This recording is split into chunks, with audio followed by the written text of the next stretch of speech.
we saw in Atlanta last night and what we are seeing in cities across America is an explosion.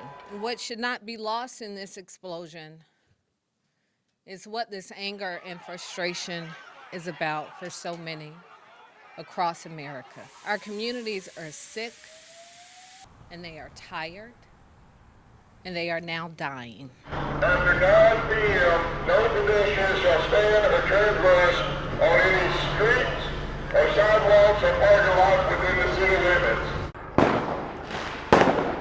It's not about protesting anymore. It's about saving our city. This is not who Atlanta is. And these folks who have come here thinking they're going to pull this crap are mistaken.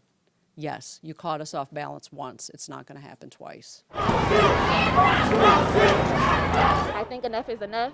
We've been silent for too long. Hands up! Don't shoot! Hands up! Don't shoot! Hands up! Obviously, there's a lot going on right now in the world, and I'm angry. Black Lives Matter! I'm tired. No justice! No peace! No racism! No peace! Tired of waking up and instead of just enjoying my life, I'm afraid if my boyfriend or my friends or my family are gonna come home. Break every chain, raise an army, rising.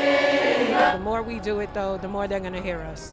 This evening, I have once again signed an executive order that there will be a curfew at 9 p.m. tonight. Right, so just look here behind me. A lot of the crowd is dispersed. That's because you can see the tear gas has been deployed. There's officers in the streets right now. And moments before that all happened, we saw bottles flying into the direction of police officers. We have been handed an enormous obstacle and have, by and large, done it as well as we could in the space that we are being afforded.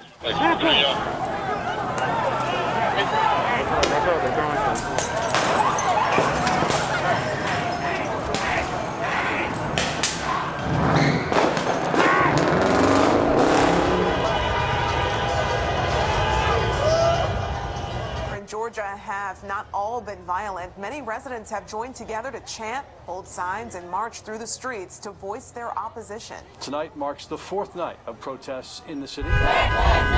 Today is my first day, and I could see all the protesters yesterday from my balcony, and I was like, I should be out there, and I found out about this today. You can see police are moving forward out here. They were standing still, calm, patient for the majority of the afternoon. We were here since 3 o'clock. We've been here since 3 o'clock, and it wasn't until now that things started to get chaotic. We're here to do it peacefully, in numbers. Numbers matter, so that's why we're here.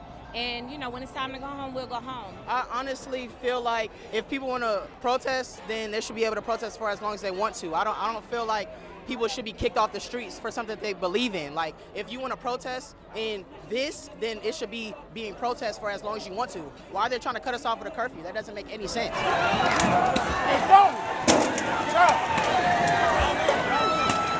As you can see here behind me, a very tense situation. National Guard troops are here. Tear gas has just been deployed. I can feel it. You know, all of us here can. And we are just about 7 minutes into that 9 o'clock curfew. Everybody! Say his name! George Floyd! Say his name! George Floyd! Say his name! George Floyd! I know that the goal of this protest is to really get positive change, so that requires positive energy. We realized that people had something to say, and there was no organized way for them to say it. So when we came out on Monday, we created a board that said, express yourself, be heard, and people just started writing what they felt. What I'm saying to you all today is something better on the other side of this for us, and there's something better on the other side of this for our children's children. No one wants the curfew. We don't want the National Guard. We don't want this to be a police state. No one wants that. No one likes to live that way. Remember what they're here for. March with a purpose, and after they leave here, go with the plan and figure out what is it that you can do to be a part of change peacefully. No justice! No peace!